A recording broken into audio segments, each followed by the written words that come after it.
Check if it's coming on.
Jaya Radha Madhava Kunja Bihari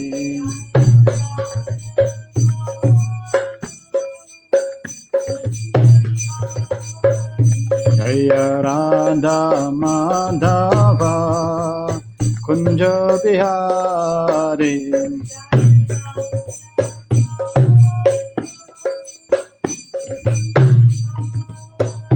Jaya Gopi Janavallabha Girivaradhari Jaya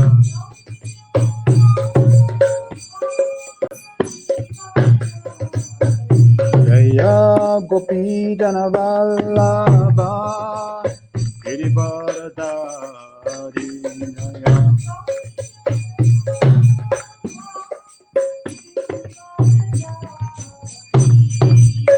Yashodanandana Braja Janaranjana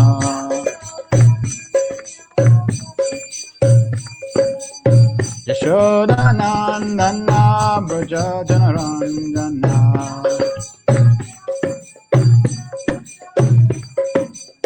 Yamuna Deva Vanachari Yamuna Yamuna Deva Vanachari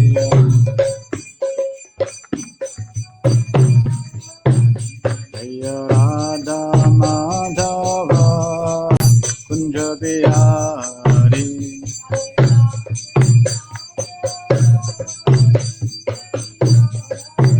Jaya Radha Madhava Kunja Bihari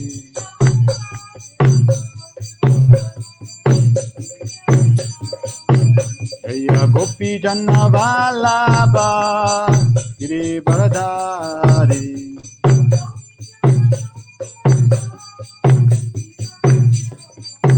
Jaya Gopi Janavallabha Girivaradhari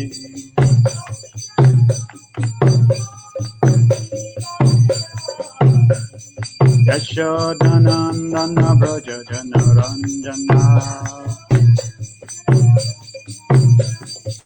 Yashodanandana Braja Janaranjana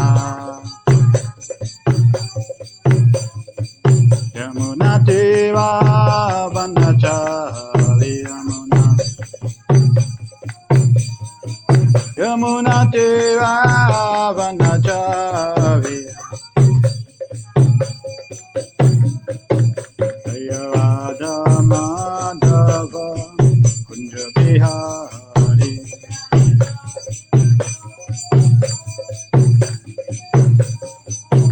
Jaya Radha Madhava Kunja Bihari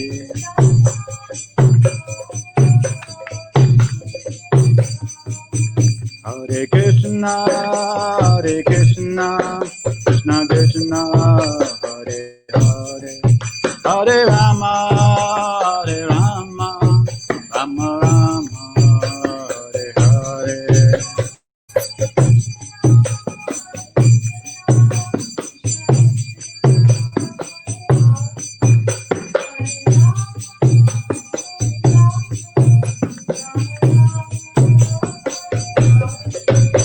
Hare Krishna, Hare Krishna, Krishna Krishna, Hare Hare, Hare Rama, Hare Rama, Rama Rama, Hare Hare.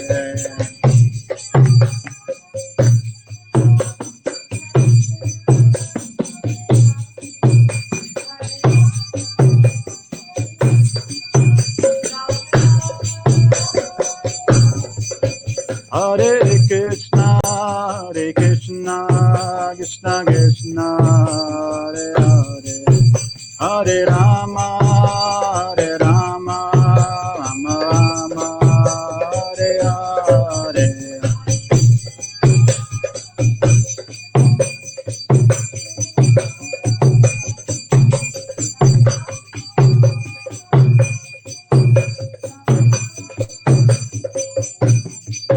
Hare Krishna, Hare Krishna, Krishna Krishna, Hare Hare, Hare Rama, Hare Rama, Rama Rama, Hare Hare.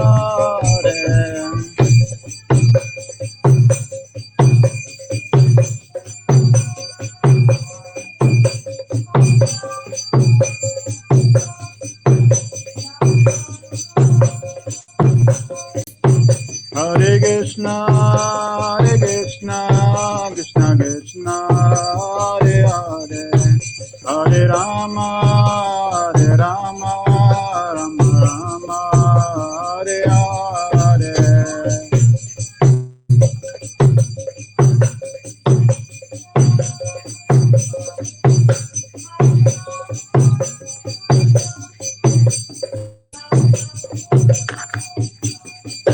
Jaya Prabhupada, Jaya Prabhupada, Prabhupada, Jaya Prabhupada.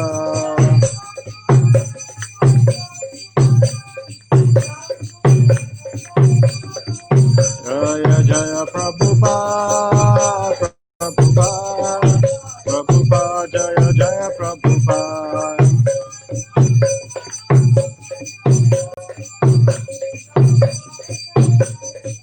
Nitya Gauriva, Hariva, Hariva, Nitya Gaura Hariva.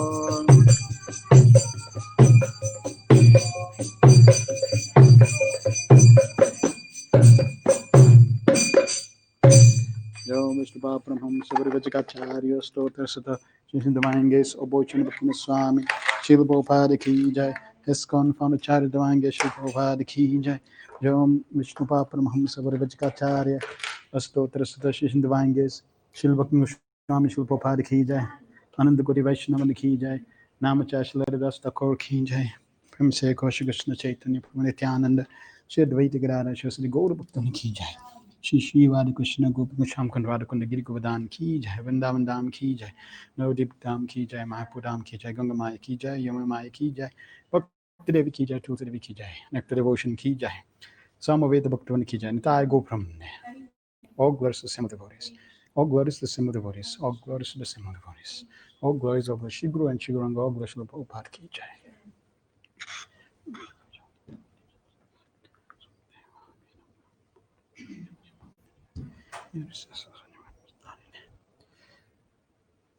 Om Namo Bhagavate Vasudevaya. Om Namo Bhagavate Vasudevaya. Om Namo Bhagavate Vasudevaya. So welcome. We are doing chapters 21, 22, really continuation from 21 into chapter 22. Let us repeat the verse, glorifying the six Goswamis. Nana Shastra Vicharane Kanipuno Saddharma Samstapako Lokanam Hitakarino Tribhuvanem Manyo Sharanyakaro Radha Krishna Padaravinda Bhajana Nande Namataliko Vande Rupa Sanatano Raghuyugo Shri Jiva Gopala Kohom.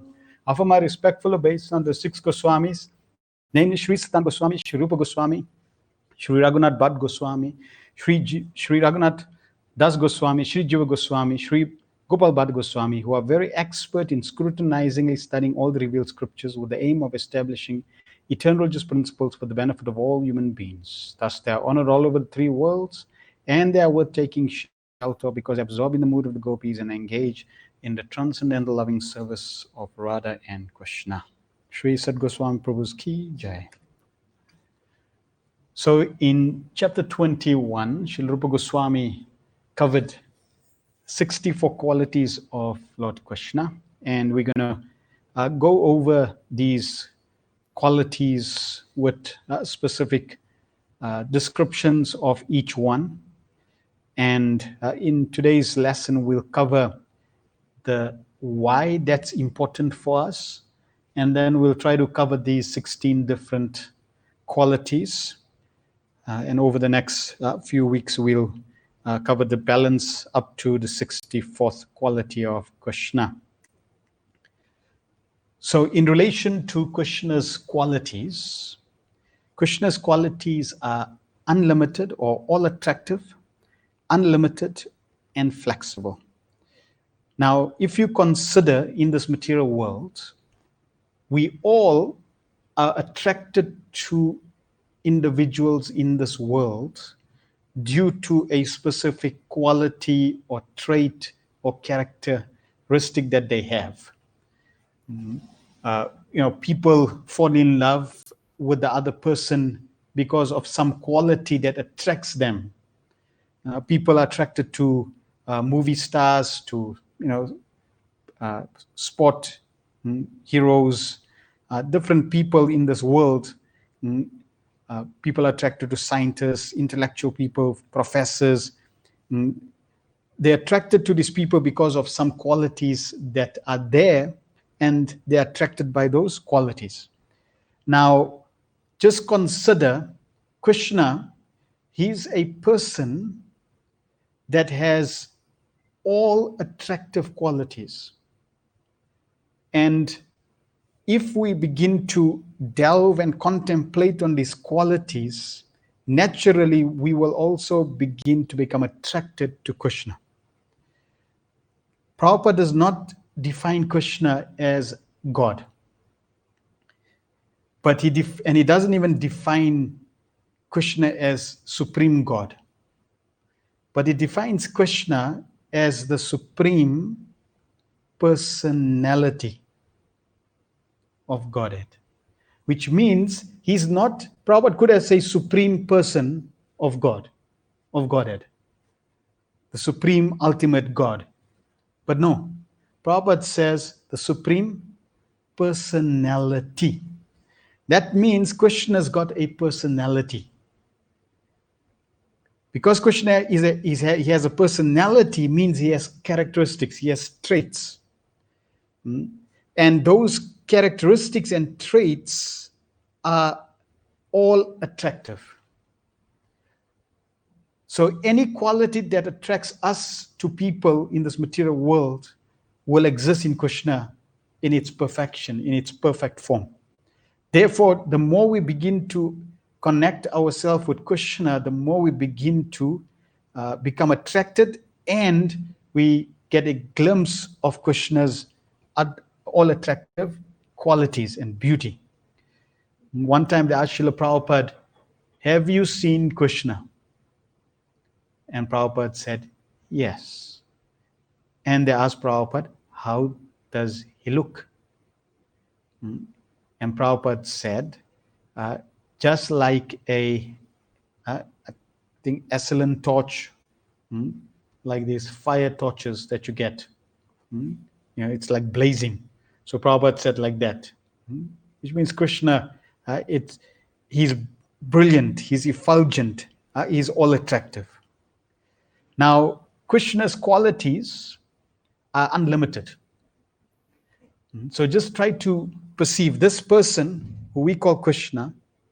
He has all of the qualities that he have, no matter what quality we can consider in this material realm, those qualities on the perfect platform is in Krishna, but in unlimited quantity. So, for example, we may be attracted to let's say somebody who's expert at painting.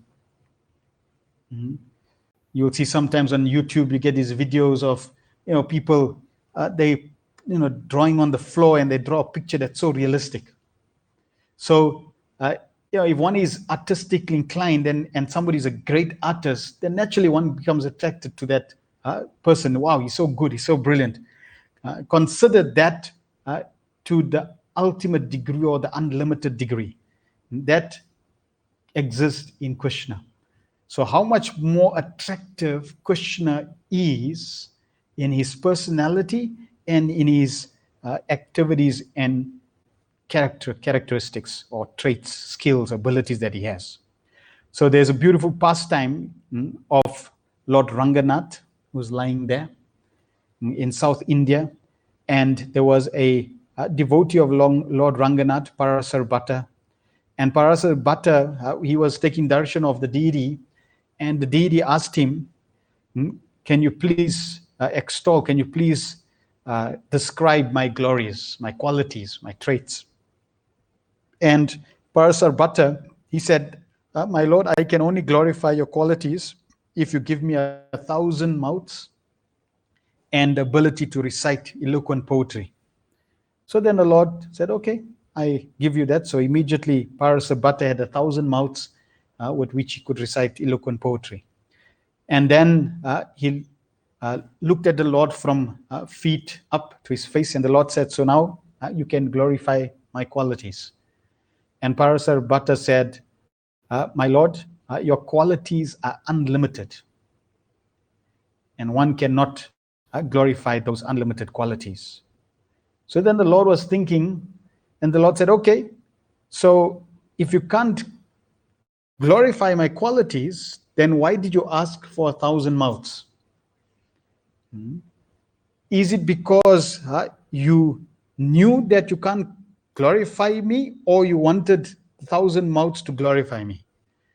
And Parasar Bhatta said, the reason I wanted 1,000 mouths to make this statement that your qualities are unlimited so that people become convinced. With my one mouth, if I just said your qualities are unlimited, they wouldn't really accept it. But with my 1,000 mouths, I'm making the same point. It's emphasis, it's emphasizing, and they would get that point. Yes, the Lord's qualities are unlimited. And out of these unlimited qualities, ocean of qualities, Rupa Goswami has given us 64 qualities that are there in Krishna.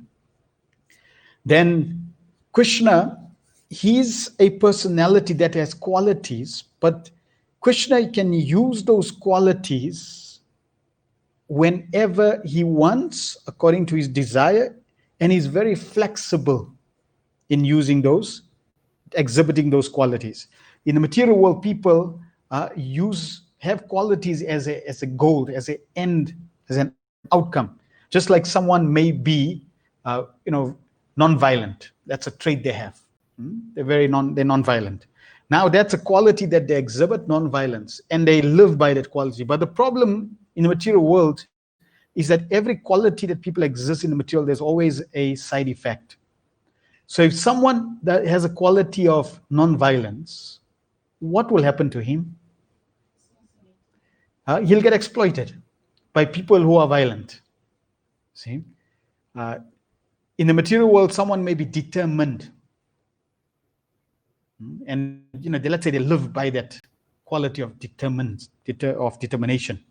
So if somebody is determined, what could be the negative outcome of that?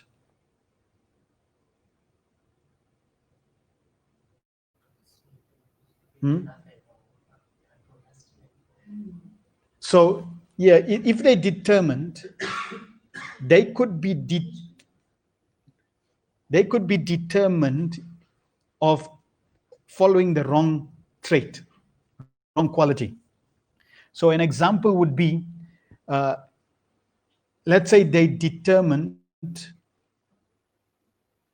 and they're doing something good, so they determine and they carry out and they follow that through with their determination. But say they determined, and now you're discussing, you're debating with them, and they don't, they're stubborn and they don't want to accept a point that may be factual, because they determined and they don't accept a factual point, they'll be fixed in their determination not to accept that point, because they're stubborn. So it allows them to become a little stubborn. So like that, different traits may cause side effects or exploitation, or they may not produce the proper result. Consider Bhishmadev. So Bhishmadev, he made a vow. He took a vow that I will always protect Hastinapur. So that was a that he made a promise. And the problem is, he kept to the promise. And that was dangerous or detrimental for his spiritual side, because he didn't want to break the vow, because it was against his practice. He wanted to maintain the vow. But maintaining the vow means he had to maintain Duryodhan and Dhritarashtra. See? So that's the challenge with material qualities. But we find Krishna, on the other hand, Krishna, he is flexible with his qualities. So Krishna, like Bhishmadev, can also make a promise. I promise I will never pick up a weapon on the battlefield of Kurukshetra. But we find that Bhishmadev could not break his promise. But Krishna, he can break his promise. And he will always break his promise for a higher principle, to protect his devotees, for the love of his devotees.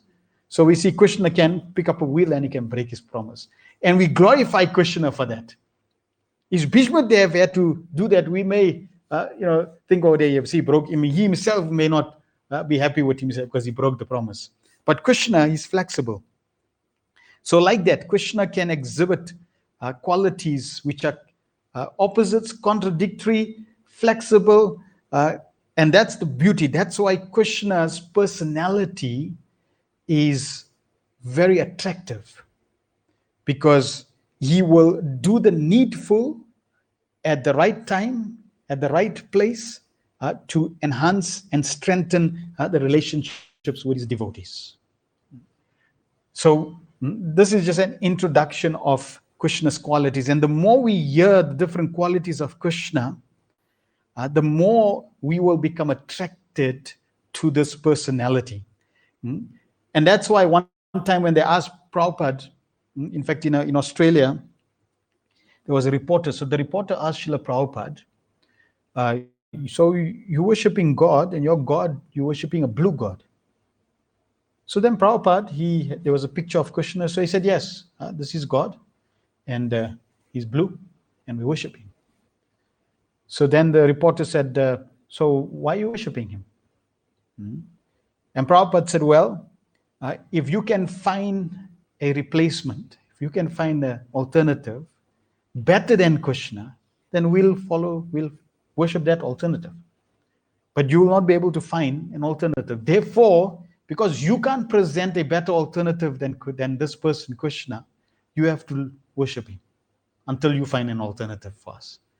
And it's true, Krishna's qualities, if you start, they're unlimited, but just the 64, as we go through the 64, just contemplate a person that has these qualities, in its perfection, in its unlimited quantity. What type of personality that would be if you had to meet him? So let's start. And it's interesting, Rupa Goswami describes this as the first quality. Because in the material world, most people are attracted to other people due to bodily features. Oh, that person is so handsome. Oh, that person, she's so beautiful.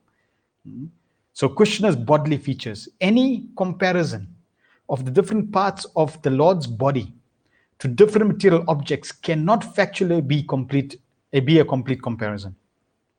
Ordinary persons who cannot understand how exalted are the bodily features of the Lord are simply given a chance to understand by material comparison. Okay, so to really understand, just like Prabhupada said, Krishna's color is bluish black, but that color doesn't exist in the material world. There's a comparison of Krishna's bodily color, like the monsoon cloud when the sun shines. That's the color. But it's a spiritual color, so it doesn't exist. So we have a comparison, but that comparison cannot do justice. It is said that Krishna's face is as beautiful as the moon. His thighs are powerful, just like trunks of elephants. His arms are just like two pillars. His palms are expanded like lotus flowers. His chest is just like a doorway. His hips are dense, and the middle of his body is a terrace.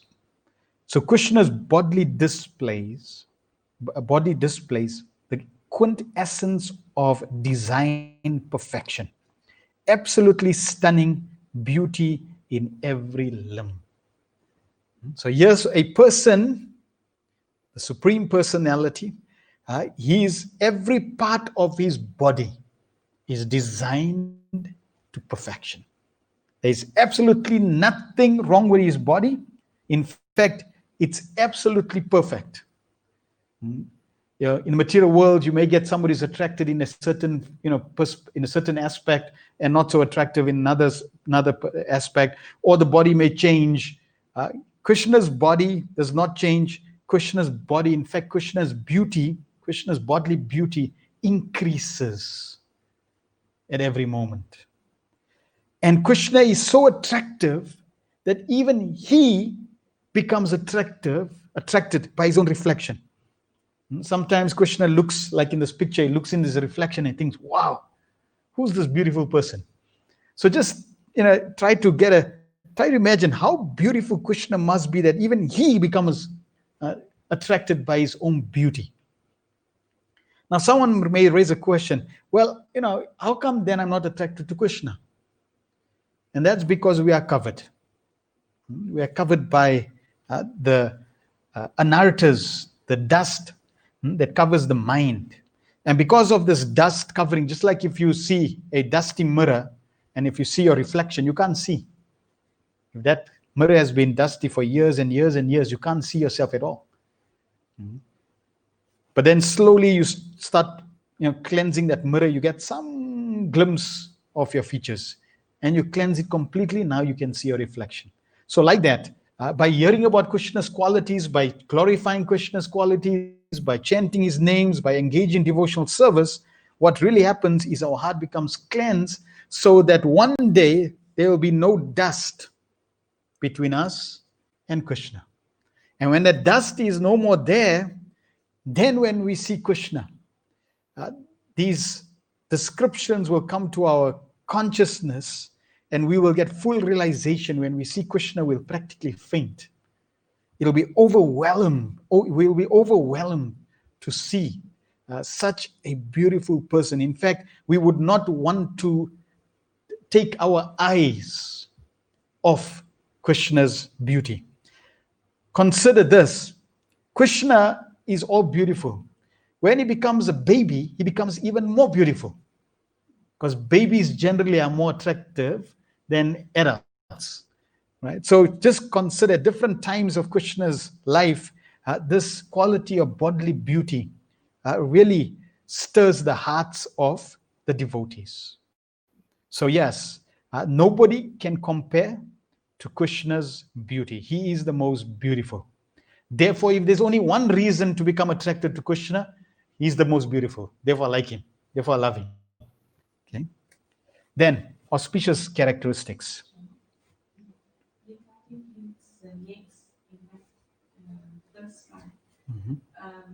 It said that his thighs are powerful, just like tree trunks of elephants. So to the restless at Kansa's place, his thighs appeared like that. However, to Mother Yasoda, it appears butter soft. Yes. So that's also in relation to this quality of flexible. So remember, every quality that we can take, you can talk about the quality being all attractive, that quality being unlimited in every aspect, and that quality is flexible. So in this case, if you take, for example, the example you gave, Krishna's thighs, then Krishna can exhibit those thighs to the restless like trunks of elephants. Whereas to Mother Yashoda, they're butter soft.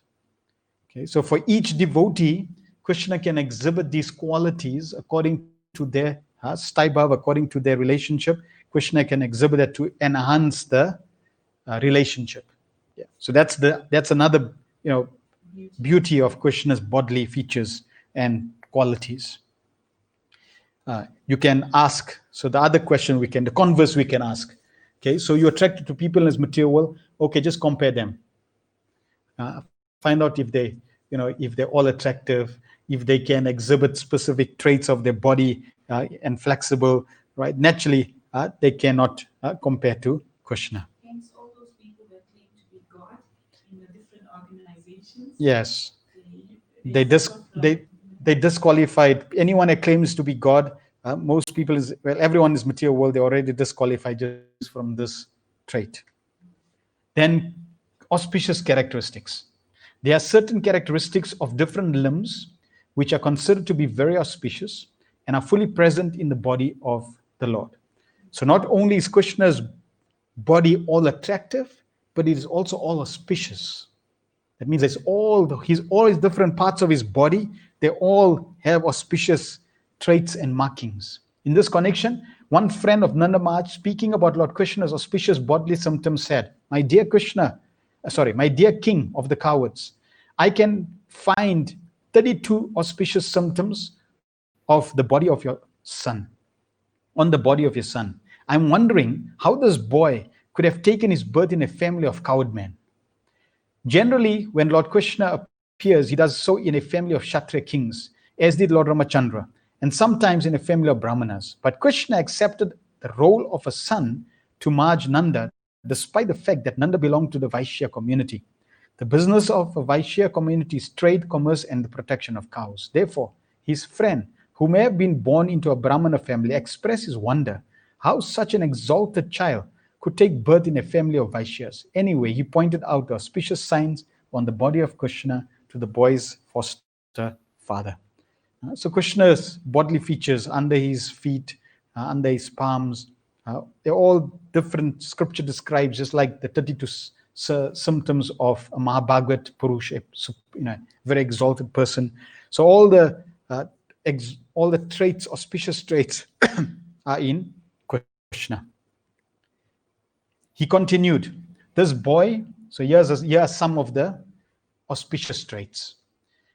And again, we can compare in the material world, and we'll find that practically very few or nobody really have these traits because they're unique to Krishna as the Supreme Personality of Godhead. This boy has a reddish luster in 7 places.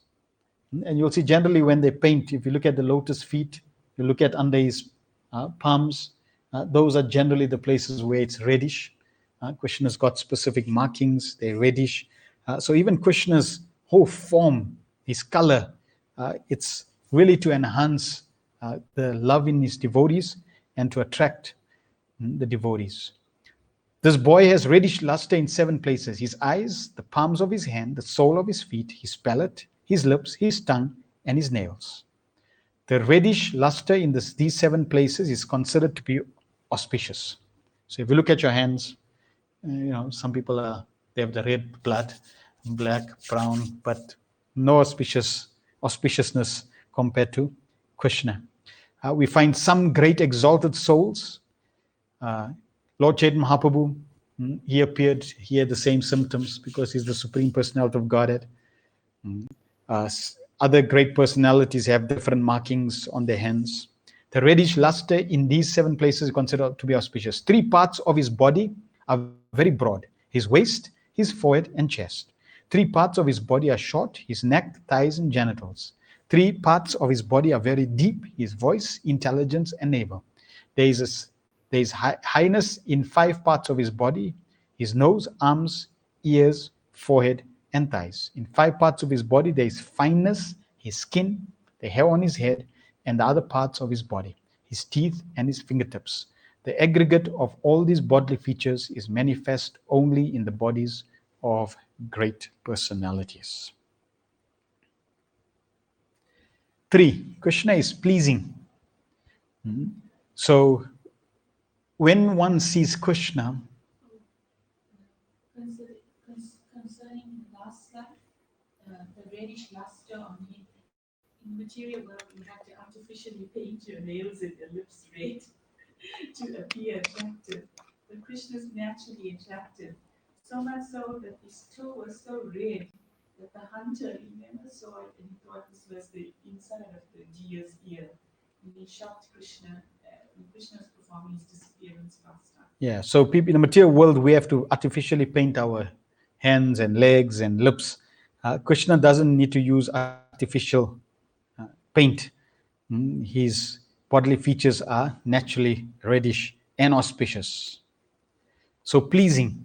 Not only is Krishna's bodily features beautiful, which means they really attract the senses.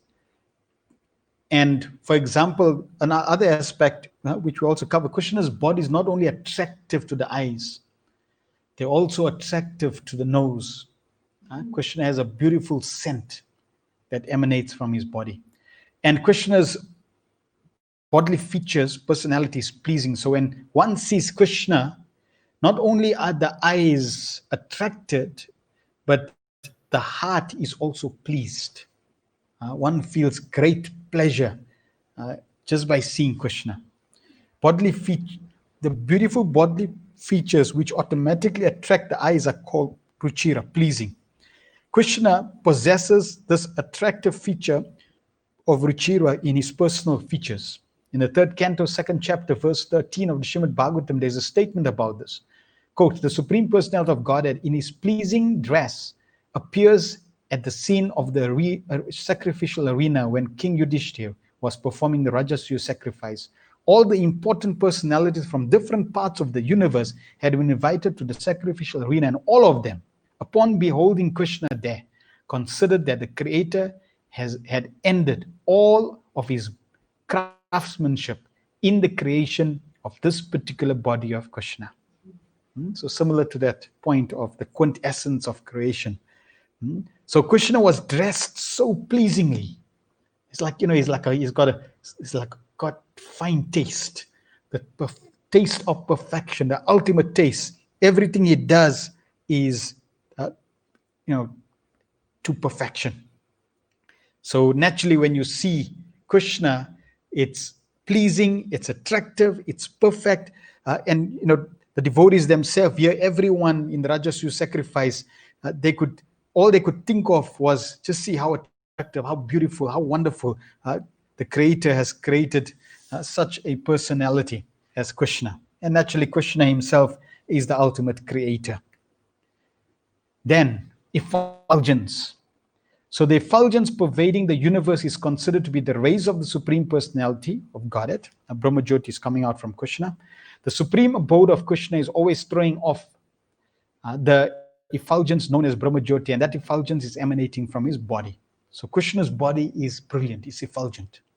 Now again, even though Krishna's body is effulgent, for different personalities, Krishna can manifest different degrees of the effulgence, different colors of that effulgence, different effects of that effulgence to different personalities.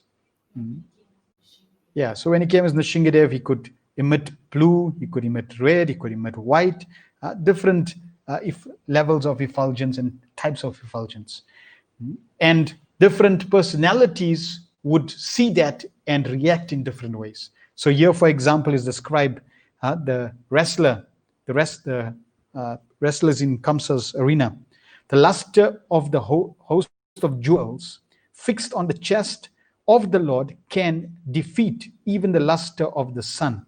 And still, when compared with the bodily luster of the Lord, that crest of jewels appeared to be only as bright as one of the stars in the sky. So we can imagine how brilliant, how effulgent Krishna's body is. Therefore, the transcendental influence of Krishna is so great that it can defeat anyone. When Krishna was present in the sacrificial arena, sacrificial arena of his enemy, King Kamsa, the wrestlers present, although appreciating the softness of the body of Sri Krishna, were afraid and perturbed when they thought of engaging with him in battle. So they saw Krishna's body was beautiful, but the effulgence that was coming out from his body, that already defeated them. Okay, so they see how Krishna is able to use even his effulgence to basically defeat his enemies. Strong. In the material world, people are attracted to strong people. So Krishna, he is the strongest. A person who has extraordinary bodily strength is called Baliyan. When Krishna killed Arastasura, some of the gopis said, "My dear friend, just see how Krishna has killed Arastasura. Although he was stronger than a mountain, Krishna plucked him up just like a piece of cotton and threw him away without any difficulty." So Arastasura was like a mountain. He was huge and strong, but Krishna just like a cotton, practically nothing.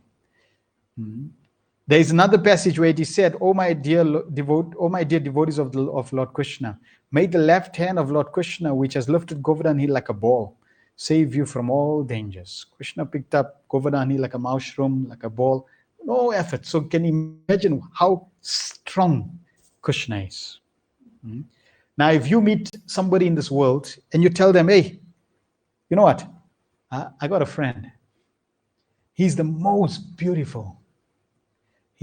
Has the most auspicious characteristics. It's so pleasing to see him. He's so effulgent. He's the strongest." Naturally, just by hearing that, that person would become attracted. Even though you haven't mentioned his question, you haven't mentioned, just by hearing that, because naturally people want to be attracted. In fact, when Krishna was joking with Rukmini, Mother Rukmini, Queen Rukmini, and Krishna told Queen Rukmini that, "You know what? You didn't have any foresight. You really were very short-sighted. And you short-sighted because you selected me as your husband. You didn't do your homework properly. You just got married to me, you selected me, but really you didn't do your homework. Very short-sighted." And Queen Rukmini said, "Actually, she's obviously now joking with Krishna also. Your short-sightedness is that you cannot recognize my far-sightedness."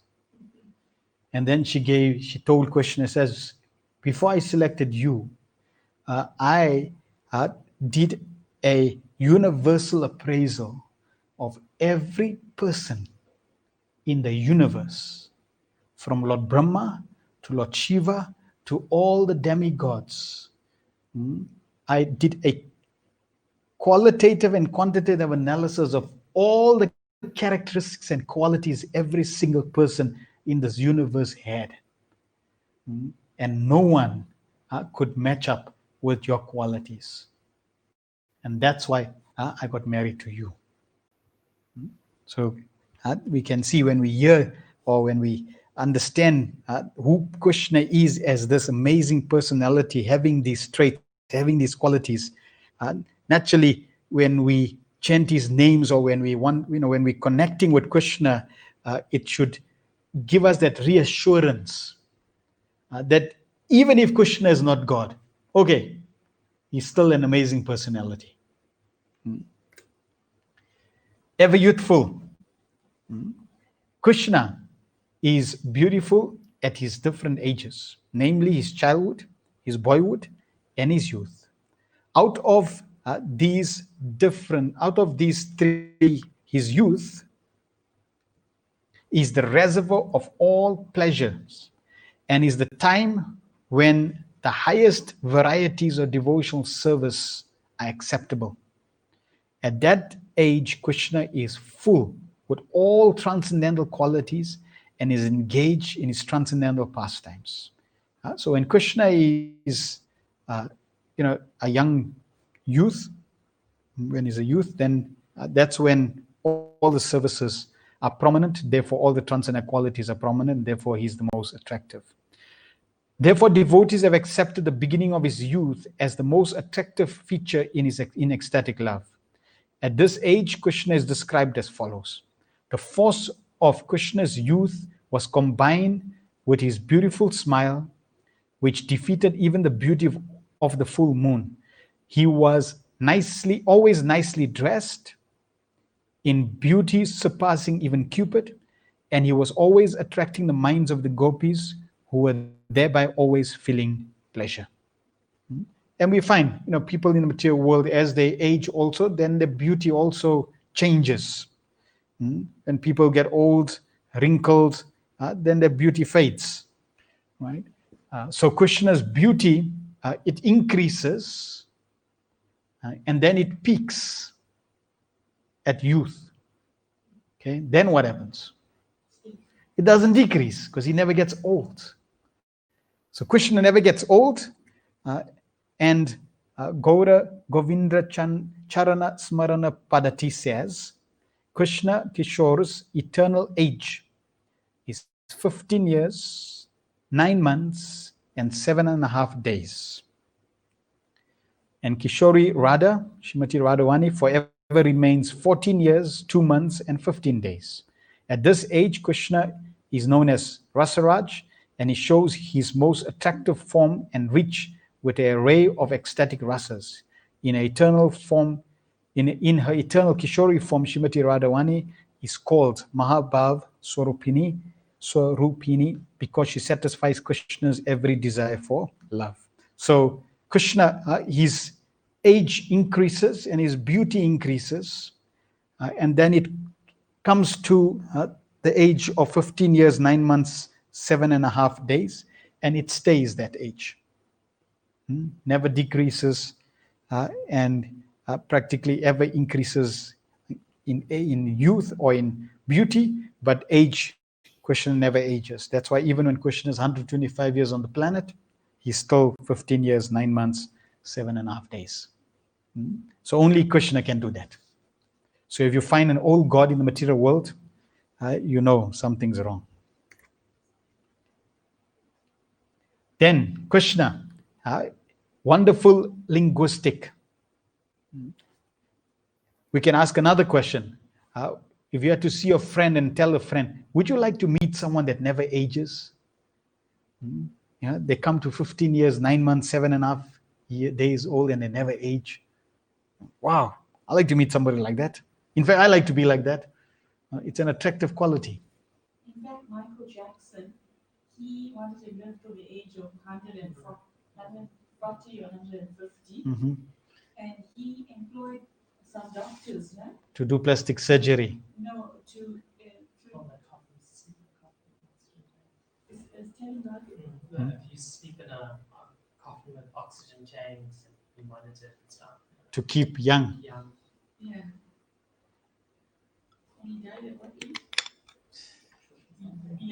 Yeah, so there are people in this world that wants to keep young, they want to stay young, because youth is an attractive quality. It's an attractive age. People don't like to age, because with age comes, in the material world, many challenges. Therefore, people want to stay young. But why do they want to stay young? Because this quality of youthfulness is eternally in Krishna, and because we part and parcel of Krishna, then a desire to stay young is also there. Now, Krishna is a wonderful linguist. You may be attracted to people that are expert at different languages. Rupa Goswami says that a person who knows the languages of different countries, especially the Sanskrit language, which is spoken in the cities of the demigods, as well as other worldly languages, including those of animals, is called a wonderful linguist. Okay, so a linguist is someone who can speak all the languages of the countries, can speak can speak Sanskrit, the language of the demigods. He can communicate with the birds, the animals, the beasts. And Krishna, he can communicate with all species. It appears from this statement that Krishna can also speak and understand the language of animals. And all women in Vrindavan present at that time of Krishna's pastimes once stated in surprise, how wonderful is it that Krishna, who owns the hearts of all the young girls of Vrajbhumi, can nicely speak the language of Vrajbhumi with the gopis, while in Sanskrit he speaks with the demigods, and in the language of the animals he can even speak with the cows and the buffaloes. Similarly, in the language of the Kashmir province and with the parrots and other birds, as well as in the most common languages, Krishna is so expressive. She inquired from the gopis as to how Krishna had become so expert in speaking so many different types of languages. So Krishna can speak the specific language according to your place, according to the species. Now, this means that Krishna is also very sensitive.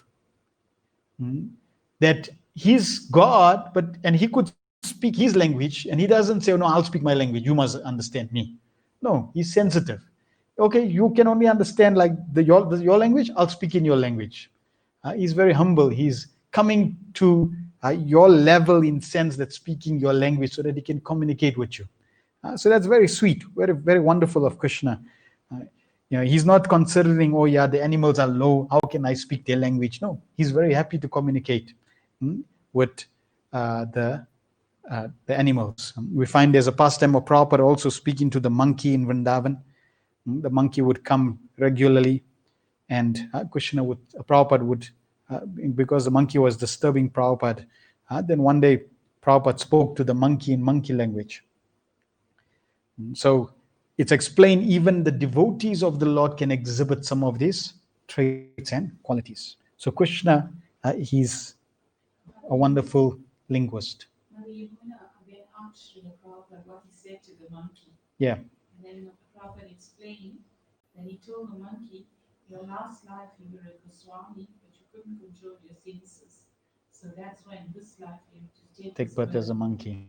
So behave nicely in this birth so that it's your last birth. Yes, so when Prabhupada was in Vrindavan and his monkey was, disturbing, then Mother Yamuna came and Mother Yamuna asked what Prabhupada asked, or what he spoke to the monkey, and Prabhupada told the monkey that in his previous life he was a Goswami, and because of some sinful activity, he had to take birth as a monkey. Therefore, now he should behave himself. And the monkey never came back. 8. Krishna is truthful. And Srila Rupa Goswami describes a person whose word of honor is never broken is called truthful. Okay, so someone is truthful if their word of honor is never broken. And that is key for us as sadhakas, because Krishna promises to those that surrender, I will deliver from all sinful reactions, don't fear. So therefore Krishna will always honor his words. Krishna once promised Kunti, the mother of the Pandavas, that he would bring her 5 sons back from the battlefield of Kurukshetra. After the battle was finished, when all the Pandavas had come home, Kunti praised Krishna because his promise was so nicely fulfilled. She said, even the sunshine may one day become cool, and the moonshine one day become hot, but still your promise will not fail. So here's someone who we can have firm faith in, that if he says something, he will uphold his word because of truth, of the quality of truthful. Pleasing talker. People like to chat. People like people that talk. And Krishna, not only can he talk, but he's also a pleasing talker. Not only can he talk in your language, but he's also a pleasing talker in your language. So you can just see as we go through these qualities, to be with Krishna is fun. To be with Krishna is amazing. To be with Krishna is enjoyable. To be with Krishna is entertaining. To be with Krishna is ecstatic. It's the best thing to do, to be with Krishna. That's why everyone in Vrindavan, their only desire is, where's Krishna? I want to be with Krishna. Because he's an amazing personality. A person who can speak sweetly, even with his enemy, just to pacify him, is called a pleasing talker. So what about people that he loves? Even to his enemy, the words that he says is pleasing. Krishna was such a pleasing talker that after defeating his enemy Kalya in the waters of Yamuna, he said, "My dear king of the snakes, although I have given you so much pain, please do not be dissatisfied with me. It is my duty to protect these cows, which are worshipped even by the demigods.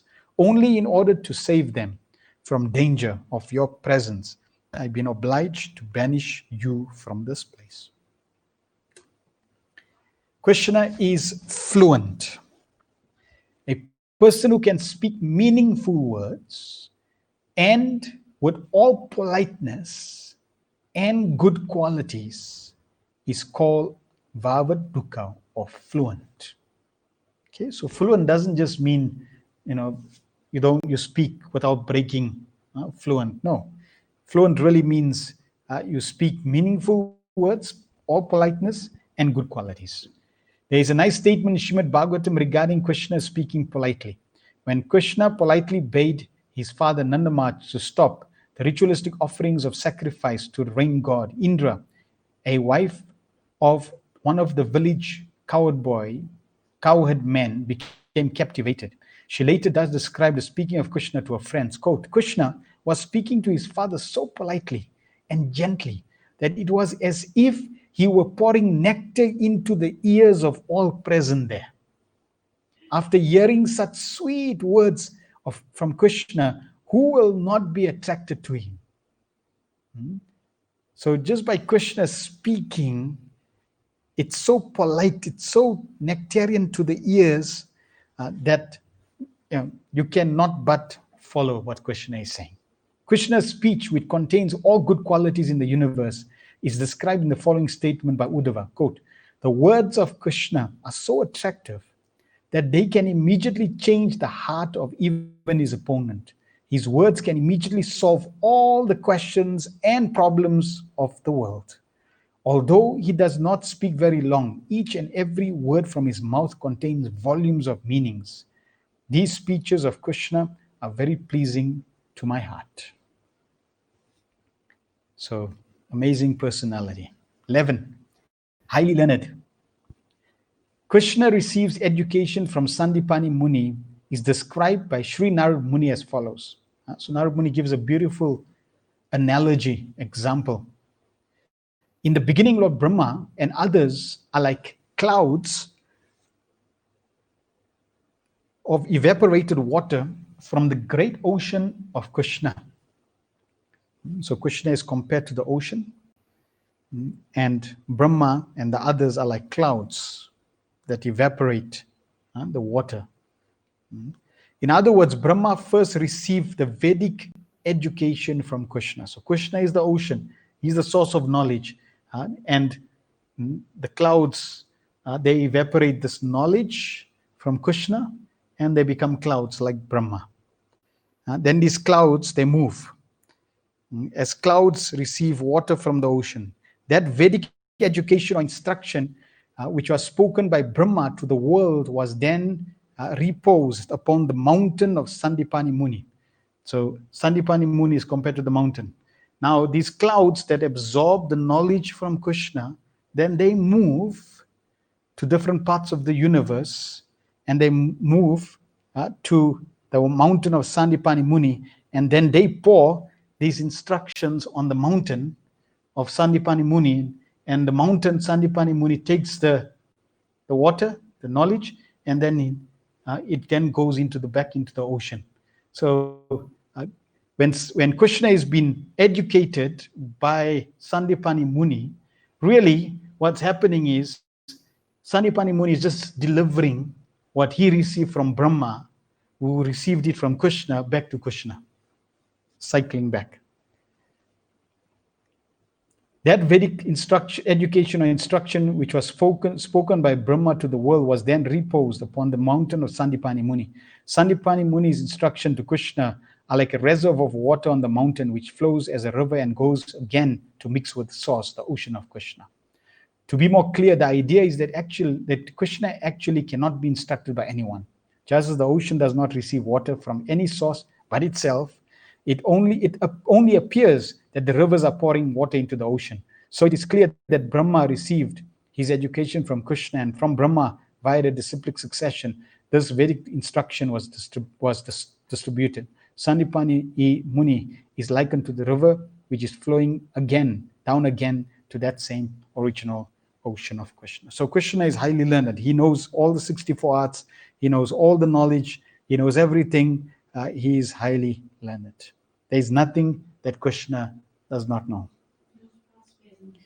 He knows past, present, future. He knows everything. So another quality of highly intelligent is a man is called intelligent if he has a sharp memory and fine discretion. Okay, so if you got good memory, fine discretion, then you're also highly intelligent.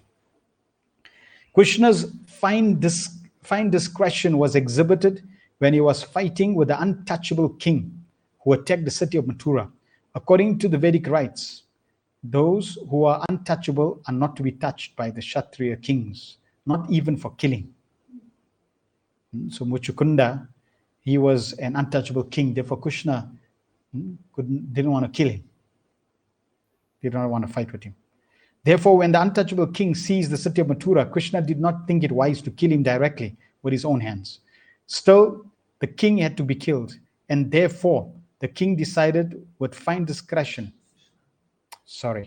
Therefore, Krishna decided with fine discretion that he should flee from the battlefield so that the untouchable king would chase him. He could then lead the king into the mountain where Muchukunda was lying asleep. So this king was Kalyavan.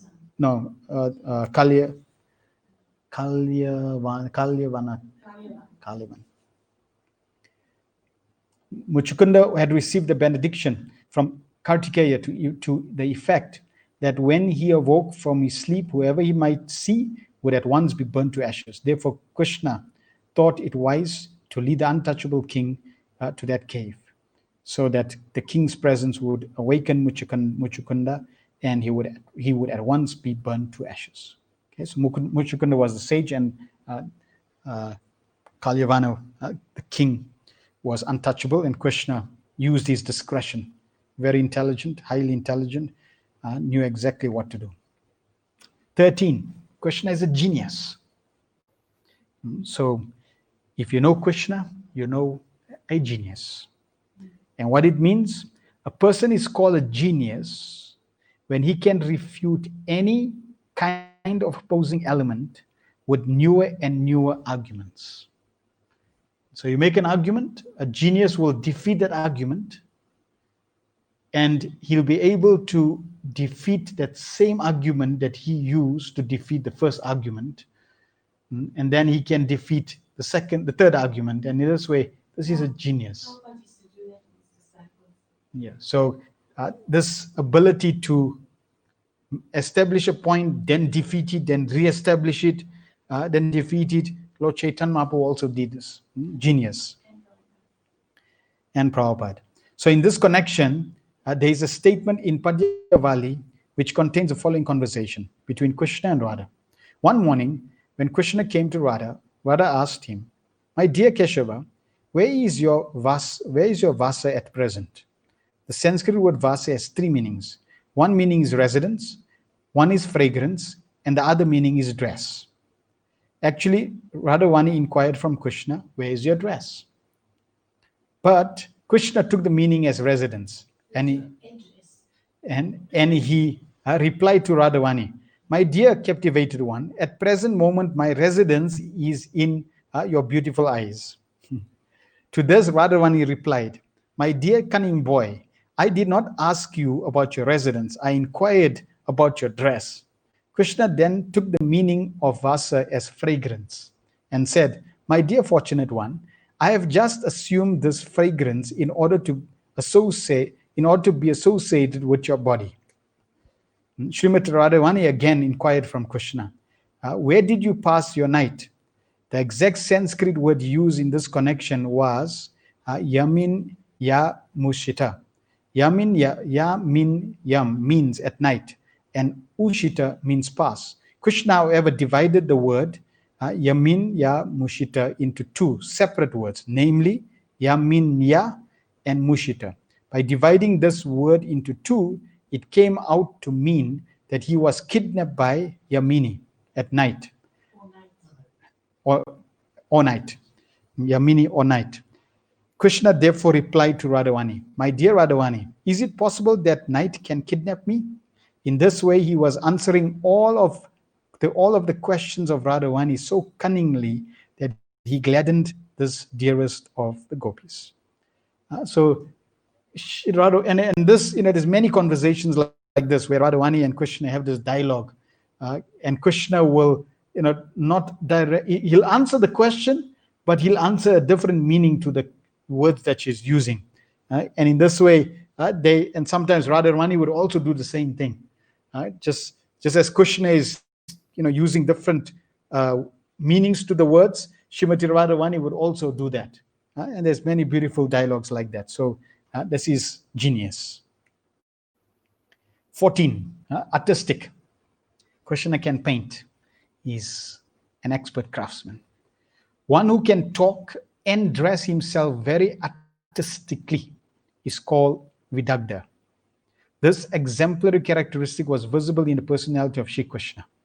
It is spoken of by Radhavani as follows: "My dear friend, just see how Krishna has nicely composed songs, and how he dances and speaks funny words and plays on his flute, wearing such nice garlands. He has dressed himself in such an enchanting way, as though he had defeated all kinds of players at the chessboard. He lives wonderfully at the topmost heights of artistic craftsmanship."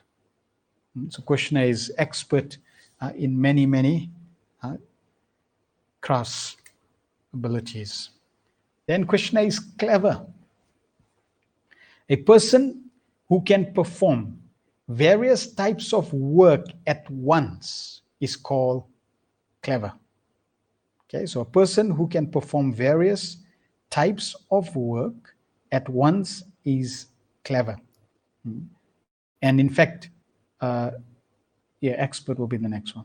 So a person who can perform various types of work at once. In this connection, one of the gopis said, "My dear friend, just see the clever activities of Shri Krishna. He has composed nice songs about the cowboys, and he's pleasing the cows. By the movement of his eyes, he is pleasing the gopis.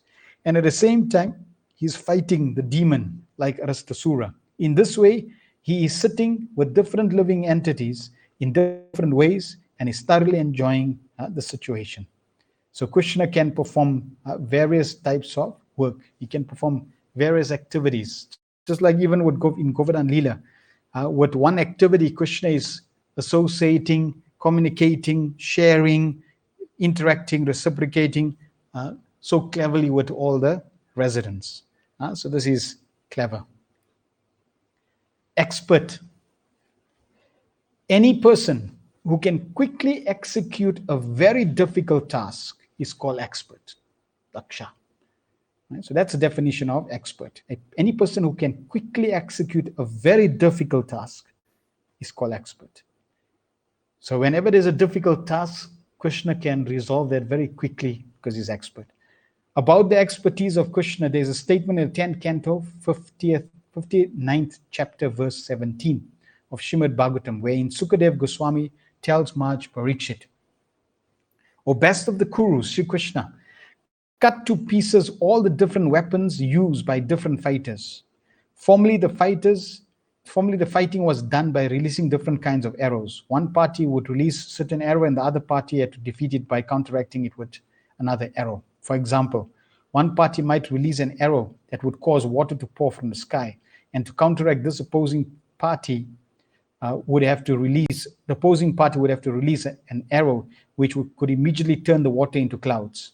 So from this statement, it appears that Krishna was very expert in counteracting the enemy's arrows. Similarly, in the rasa dance, each and every gopi requested that Krishna individually become her partner, and Krishna immediately expanded himself into so many Krishnas in order to be coupled with each and every gopi. The result was that each gopi found Krishna by her side. So Krishna is very expert. It's explained when Krishna was fighting with Jarasandha.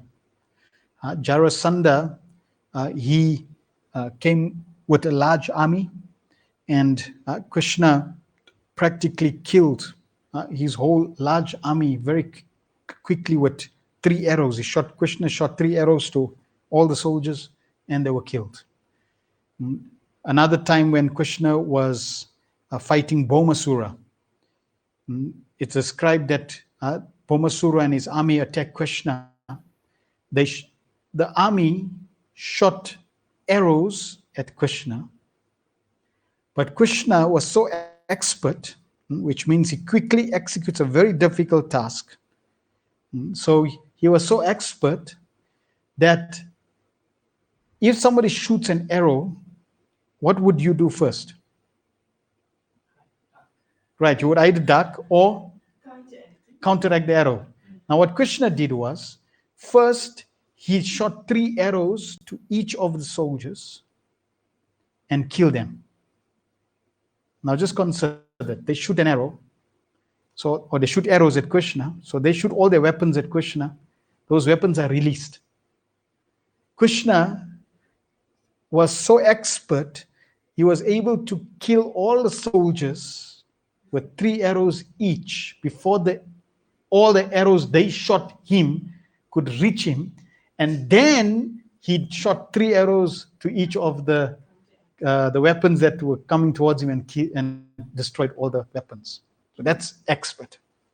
Krishna is very, very expert. He could do that. Yeah. So those were the 16 qualities that we covered in today's class on Krishna, who is an amazing personality. He's just not God, but he's actually an amazing, supreme personality that we have an eternal relationship, but at the same time, the more we appreciate and understand that he has a personality, his personality is beautiful. His personality is so outstanding, so extraordinary, so perfect, that this should inspire us to serve nicely, chant nicely, so that by that we can attract this supreme personality in our lives. Srila Prabhupada ki jai. Anyone has any questions or comments?